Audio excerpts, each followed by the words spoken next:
ಇದೊಂದು ಕಾಲ್ಪನಿಕ ಕಥೆ, ಕೇವಲ ಮನರಂಜನೆ ಉದ್ದೇಶದಿಂದ ಮಾಡಿದ್ದಾಗಿದೆ. ನೀವು ವಯಸ್ಕರಾಗಿದ್ದರೆ ಮಾತ್ರ ಈ ಕಥೆ ಭಾಗವನ್ನು ಕೇಳಬಹುದು. ಹಾಯ್ ಫ್ರೆಂಡ್ಸ್, ಇದು ನನ್ನ ಮತ್ತು ಮನೆ ಕೆಲಸ ಮಾಡುವ ಪದ್ಮಾಳ ಸೂಪರ್ ಸ್ಟೋರಿ. ಅವಳ ಜೊತೆ ಎಷ್ಟು ಸಲ ಸೇರಿದ್ದೀನಿ ಲೆಕ್ಕನೇ ಇಲ್ಲ. ಬೆಂಗಳೂರಿನಲ್ಲಿ 1 ವರ್ಷ ಕೆಲಸ ಮಾಡಿ ಮತ್ತೆ ನನ್ನ ಹುಟ್ಟೂರಾದ ಮೈಸೂರಿಗೆ ಟ್ರಾನ್ಸ್ಫರ್ ಮಾಡಿಸ್ಕೊಂಡೆ. ಬೆಂಗಳೂರನ್ನ ಬಿಟ್ಟು ಮೈಸೂರಿಗೆ ಬಂದೆ. ನನ್ನ ಆಫೀಸ್ನಿಂದ ನನಗೆ 15 ದಿನಗಳ ಟೈಮ್ ಕೂಡ ಕೊಟ್ಟಿದ್ರು ಕೆಲಸಕ್ಕೆ ರಿಪೋರ್ಟ್ ಮಾಡ್ಕೊಳ್ಳೋಕೆ. ಹಾಗಾಗಿ ನನಗೆ ಸೆಟ್ಲ್ ಆಗೋಕ್ಕೆ 15 ದಿನ ಫುಲ್ ಟೈಮ್ ಇತ್ತು. ಆಗ ಮಳೆಗಾಲ ಟೈಮ್. ನಾವಿರೋದು ಒಂದು ಅಪಾರ್ಟ್ಮೆಂಟ್ನಲ್ಲಿ. ಒಂದು ದಿನ ಸಂಜೆ ನಾನು ದಮ್ ಹೊಡೆಯೋಕೆ ಅಂತ ಆಚೆ ಹೋಗಿದ್ದೆ. ವಾಪಸ್ ಬರುವಾಗ ಅಪಾರ್ಟ್ಮೆಂಟ್ ಮುಂಭಾಗದಲ್ಲಿ ಸುಮಾರು 29-30 ವರ್ಷದ ಒಂದು ಹೆಂಗಸು ಕಸ ಗುಡಿಸ್ತಾ ಇದ್ದಳು. ನಾನು ಅವಳನ್ನು ನೋಡಿದ್ದೆ. ಗೋಧಿ ಬಣ್ಣ ಬಗ್ಗಿ ಕಸ ಗುಡಿಸ್ತಿದ್ದಾಗ ಅಲುಗಾಡುತ್ತಿದ್ದ ಆ ಅಂದಾಚಂದವನ್ನು ನೋಡಿ ನನಗೆ ಚೆನ್ನಾಗಿ ತಿಳಿಯಿತು, ಆಕೆ ತುಂಬ ಸೊಗಸಾಗಿದ್ದಾಳೆ ಅಂತ. ಗುಡಿಸುತ್ತಾ ಹಿಂದೆ ತಿರುಗಿದಾಗ ಅವಳನ್ನೇ ನೋಡುತ್ತಾ ನಾನು ಅಲ್ಲೇ ನಿಂತಿದ್ದೆ. ಅವಳು ಕಸ ಗುಡಿಸಿ ವಾಪಸ್ ಹಿಂದೆ ಬರುವಾಗ ನಾನಿರೋದನ್ನು ಗಮನಿಸದೆ ಬಂದವಳು ಹಿಂದೆಯಿಂದ ನನಗೆ ಡಿಕ್ಕಿ ಹೊಡೆದಿದ್ದಳು. ಡಿಕ್ಕಿ ಹೊಡೆದಂತೆ ತಡ ಮೋಡ ಕವಿದ ವಾತಾವರಣ, ನನ್ನ ಕುಲುಮೆಯಲ್ಲಿನ ಟೆಂಪರೇಚರ್ ಉಂಟಾಗಿ ತಕ್ಷಣ ಗಾಬರಿಯಿಂದ ಹಿಂದೆ ತಿರುಗಿದ್ದೆ. ನನ್ನ ನೋಡುತ್ತಾ ಸಾರಿ ಕೇಳಿದ್ಲು. ನಾನು ಆಗ ಅವಳ ಮುಖ ನೋಡಿದ್ದೆ. ಅವಳದು ಕೋಲು ಮುಖ. ಅವಳ ಮುಖ ನೋಡಿ ನನ್ನ ಮುಖದ ಭಾವನೆ ಹೇಗಿರ್ಬೋದು ಅನ್ನೋ ಕಲ್ಪನೆ ಮಾಡಿಕೊಂಡೆ.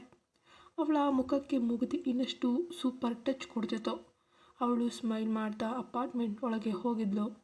ನಾನು ಅಲ್ಲೇ ಇದ್ದ ಸೆಕ್ಯೂರಿಟಿ ಹತ್ರ ಹೋಗಿ ಯಾರವಳು ಅಂತ ಕೇಳಿದ್ದೆ.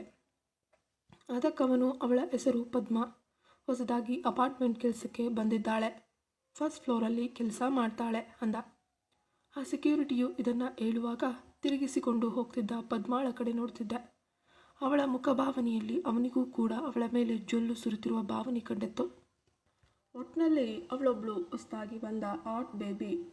ಹೇಗಾದರೂ ಮಾಡಿ ಅವಳನ್ನು ನನ್ನ ಬೆಡ್ರೂಮ್ನಲ್ಲಿ ಹಾಕ್ಕೊಂಡು ಉಪಯೋಗಿಸ್ಕೋಬೇಕು, ಅವಳಾಗೆ ಅವಳು ನನಗೆ ಸುಖ ಕೊಡಬೇಕು ಅಂತ ಉಸಿರಿಸ್ಕೊಂಡೆ. ಡಿಸೈಡ್ ಮಾಡಿದೆ. ಅದಕ್ಕೆಂದೇ ಪದ್ಮಾಳ ಬಗ್ಗೆ ಸ್ವಲ್ಪ ರಿಸರ್ಚ್ ಮಾಡಿದೆ. ಅವಳು ಬೇರೆ ಊರಿನವಳು. 2 ವಾರಕ್ಕೊಮ್ಮೆ ಅವಳ ಗಂಡ ಮಕ್ಕಳನ್ನು ನೋಡೋಕೆ ಹೋಗ್ತಾಳೆ. ಇಲ್ಲಿ ಕೆಲಸ ಮಾಡೋ ಮನೆಯಲ್ಲೇ ಉಳ್ಕೊಂಡಿದ್ದಾಳೆ ಅನ್ನೋ ವಿಷಯ ಮೊದಲಿಗೆ ತಿಳಿತು.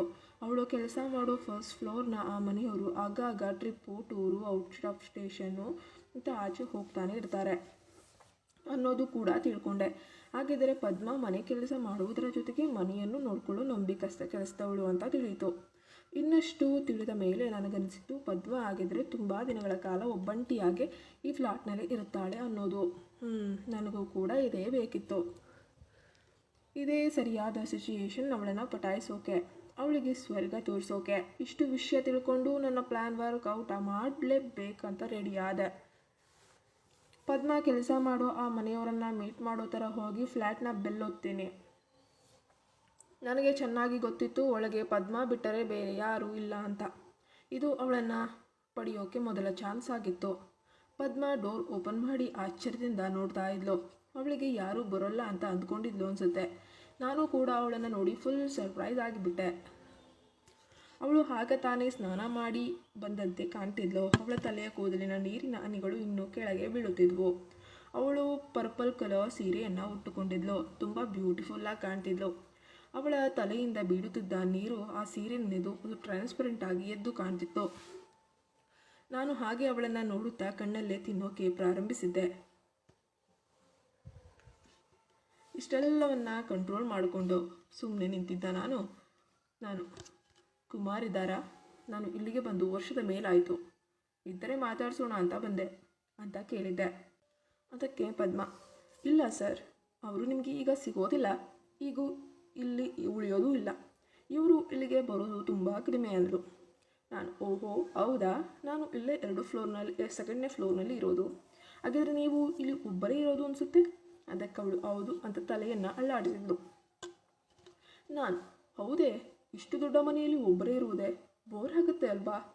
ಅದಕ್ಕೆ ಅವಳು ಸ್ಮೈಲ್ ಮಾಡಿ ಹೌದೌದು, ಏನು ಮಾಡೋದು, ಒಳ್ಳೆ ಜೈಲಿನಲ್ಲಿ ಸಿಕ್ಕಾಕೊಂಡಿರೋ ಹಂಗೆ ಅನಿಸುತ್ತೆ, ಆದರೆ ಅದಕ್ಕೆ ಒಳ್ಳೆ ದುಡ್ಡು ಬೇರೆ ಸಿಗುತ್ತೆ ಅಲ್ವಾ. ಅದಕ್ಕಾಗಿ ಎಲ್ಲವನ್ನು ನಾನು ಮ್ಯಾನೇಜ್ ಮಾಡ್ಕೊಂಡು ಹೋಗ್ತಾ ಇದ್ದೀನಿ, ಅದಕ್ಕೋಸ್ಕರನೇ ಇರೋದು. ನಾನು ಹೌದು, ನನಗೂ ಕೂಡ ಬೋರ್ ಆಗ್ತಿತ್ತು. ನಾನು ಈಗ ಕೆಲಸದಿಂದ ಬ್ರೇಕ್ ತೊಗೊಂಡಿದ್ದೀನಿ, ಅದಕ್ಕೆ ಇಲ್ಲೇ ಇದ್ದೀನಿ. ಯಾಕೆ ನೀವು ಸ್ವಲ್ಪ ಹೊತ್ತು ಮಾತಾಡ್ತಾ ಟೈಮ್ ಪಾಸ್ ಮಾಡಬಾರ್ದು? ನನ್ನ ಈ ಆಫರ್ ಕೇಳಿ ಸ್ವಲ್ಪ ಆಶ್ಚರ್ಯಪಟ್ಳು. ಆದರೆ ಅವಳಿಗೂ ಕೂಡ ಅದೇ ಬೇಕಾದ್ರಿಂದ ಒಪ್ಪಿಕೊಂಡ್ಳು. ನನ್ನನ್ನು ಹೊರಗೆ ಕರೆದಿದ್ಲು. ನಾನು ಸೋಫಾದಲ್ಲಿ ಕೂತೆ, ಅವಳು ಕಿಚನ್ಗೆ ಹೋಗಿದ್ಲು. ಇಬ್ಬರಿಗೂ ಟೀ ಮಾಡಿ ತಂದ್ಲು. ಅತಿಥಿ ದೇವೋಭವ ಅನ್ನುವ ಹಾಗೆ ನನಗೆ ಸತ್ಕಾರ ಮಾಡಿದ್ಲು. ಟೀ ಕೊಟ್ಟು ಅವಳು ಕೆಳಗೆ ಕೂತು ಕಾಲಿನ ಹತ್ತಿರ ಕೂತು ಟೀ ಕುಡಿತಿದ್ಲು. ನನಗೆ ತುಂಬ ಬೇಸರದ ಸಂಗತಿ ಅಂದರೆ, ಏನಿದೋ, ಯಾಕಲ್ಲಿ ಕೆಳಗೆ ಕೂತ್ಕೊಂಡಿದ್ದೋ, ಮೇಲೆ ಕೂತ್ಕೊಳ್ಳಿ ಅಂತ ನಾನಂದೆ. ಅದಕ್ಕವಳು ಮುಗುಳ್ನಕ್ಕೂ ಹೇಳಿದ್ಲು, ಸರ್, ನೀವು ಐ ಸೊಸೈಟಿಯವರು, ದುಡ್ಡಿರೋರು, ಓದಿರೋರು, ಹೇಗೆ ನಿಮ್ಮ ಜೊತೆಗೆ ನಾನು ನಗುತ್ತಾ, ನಾನ್ಸೆನ್ಸ್, ಹಾಗೆಲ್ಲ ಏನೂ ಇಲ್ಲ, ಬಾ ಕೂತ್ಕೊ, ಫ್ರೀ ಆಗಿರು, ನಾನು ಎಲ್ಲರನ್ನ ಗೌರವಿಸ್ತೀನಿ ಅಂತ ಹೇಳಿದೆ. ನನ್ನ ಮಾತುಗಳಿಂದ ಅವಳಿಗೆ ಸ್ವಲ್ಪ ಕಾನ್ಫಿಡೆನ್ಸ್ ಬಂದು ಮೇಲೆ ಕೂದಲು. ಆದರೆ ಸ್ವಲ್ಪ ದೂರದಲ್ಲೇ ನಾನು ಅವಳ ಜೊತೆ ನನ್ನ ಕೆಲಸದ ಬಗ್ಗೆ, ಜೀವನದ ಬಗ್ಗೆ, ಏನೇನು ಮಾಡ್ತಿದ್ದೀನಿ, ನಾನಿನ್ನೂ ಮದುವೆ ಆಗಿಲ್ದಿರೋ ಬಗ್ಗೆ ಅದೆಲ್ಲ ಹೇಳ್ತಾ ಅವಳ ಬಗ್ಗೆ ಪ್ರಶ್ನೆ ಕೇಳಿದೆ. ಆದರೆ ಅವಳ ಬ್ಯಾಕ್ಗ್ರೌಂಡ್ ಲೈಫ್ ಬಗ್ಗೆ ಕೇಳಿದೆ. ಅವಳು 10ನೇ ಕ್ಲಾಸ್ವರೆಗೂ ಓದಿದ್ದಾಳೆ. ಮುಂದೆ ಓದೋಕೆ ಇಷ್ಟ ಇದ್ದರೂ ಮನೆ ಪರಿಸ್ಥಿತಿ ಅರ್ಧಕ್ಕೆ ಬಿಟ್ಟಿದ್ದಾಳೆ. ಅವಳಿಗೆ 20ನೇ ವಯಸ್ಸಿಗೆ ಮದುವೆ ಆಗಿದೆ. ಆದರೆ 8 ವರ್ಷ ಆದರೂ ಇನ್ನೂ ಮಕ್ಕಳೇ ಇಲ್ಲ. ಗಂಡ ಒಬ್ಬ ಫಾರ್ಮರ್, ಅವನಿಗೆ ಸಾಲಗಳು ಜಾಸ್ತಿ ಇರೋದರಿಂದ ಅವಳು ಇಲ್ಲಿಗೆ ಕೆಲಸಕ್ಕೆ ಬಂದಾಗಿದೆ. ಅವಳ ಮಾತುಗಳು ನಂಬುವಂಥದ್ದೇ ಆಗಿದ್ವು. ಹೀಗೆ ಮಾತಾಡ್ತಾ ಅವಳಿಗೆ ಕೆಲವು ಬುಕ್ಗಳ ಬಗ್ಗೆ ತಿಳಿಸಿದ್ದೆ. ಜೊತೆಗೆ ಒಬ್ಬಳೇ ಇದ್ದಾಗ ಟಿವಿ, ಹೋಮ್ ಥಿಯೇಟರ್ ಹೇಗೆ ಆಪ್ರೇಟ್ ಮಾಡೋದು ಅಂತ ಹೇಳಿಕೊಟ್ಟೆ. ಒಬ್ಬಳೇ ಇದ್ದಾಗ ಅವಳಿಗೆ ಬೋರ್ ಆಗದೇ ಇರಲಿ ಅಂತ ಅವಳು ತುಂಬಾ ಖುಷಿಪಟ್ಟಳು. ದೊಡ್ಡದಾಗಿ ಸ್ಮೈಲ್ ಮಾಡುತ್ತಾ ತುಂಬ ಥ್ಯಾಂಕ್ಸ್ ಅಂತ ಹೇಳಿ, ನಿಮ್ಮಿಂದ ತುಂಬಾ ಹೆಲ್ಪ್ ಆಯಿತು, ನಿಮ್ಮನ್ನು ಯಾವತ್ತೂ ಮರೆಯೋಲ್ಲ ಅಂತ ಹೇಳಿದ್ಲು. ಅಂತ ಅವಳನ್ನು ನನ್ನ ಕಡೆ ಆಕರ್ಷಣೆ ಮಾಡೋದರಲ್ಲಿ ನಾನು ಗೆದ್ದೇ ಬಿಟ್ಟೆ. ನಾವು ಹೆಚ್ಚು ಕಮ್ಮಿ 1.5 ಗಂಟೆಗಳ ಕಾಲ ಟೈಮ್ ಪಾಸ್ ಮಾಡಿದ್ವು. ಅವಳು ಮಾತಿನ ನಡುವೆನೇ ಅಡುಗೆ ಮಾಡೇ ಬಿಟ್ಟಿದ್ಲು. ಅವಳು ಮುದುಡಿಕೊಂಡಿದ್ದ ಹೂವಿನ ಸುವಾಸನೆಯಿಂದ ನನಗೆ ಆಸೆ ಅನ್ನೋದು ಹೆಚ್ಚುತ್ತಾನೆ ಹೋಗ್ತಿತ್ತು. ಹಾಗೆ ಒಂದು ಆಟ ಆಡೋಣ ಅಂತ ಇನ್ನೊಬ್ಬರು ಸುಳ್ಳು ಪತ್ತೆ ಹಚ್ಚುವ ಒಂದು ಗೇಮ್. ನಾವು ಆಟ ಶುರು ಮಾಡಿದ್ವಿ. ಮೊದಲು ಸಣ್ಣ ಪುಟ್ಟ ಪ್ರಶ್ನೆ ಕೇಳ್ತಿದ್ದೆ, ಅದಕ್ಕೆ ಉತ್ತರಿಸ್ತಿದ್ಲು. ಹೀಗೆ ಆಟ ಮುಂದುವರಿಯಿತು. ಆಟದ ಮಧ್ಯೆ ಪ್ರಶ್ನೆ ಕೇಳುವ ಟೈಮ್ ಬಂದಾಗ ನಾನು, ಹಾಗಿದ್ದರೆ ಪದ್ಮ, ನೀನು ನಿನ್ನ ಗಂಡನನ್ನು ಮಿಸ್ ಮಾಡ್ಕೊಳ್ತೀಯಾ ಅಂತ ಕೇಳಿದ್ದೆ. ನನ್ನ ಡಬಲ್ ಮೀನಿಂಗ್ ಪ್ರಶ್ನೆ ಅವಳು ಉಬ್ಬೇರಿಸಿ ಆಶ್ಚರ್ಯದಿಂದ ಕೆಲವು ಸಲ ಅಂತ ಹೇಳಿದ್ಲು.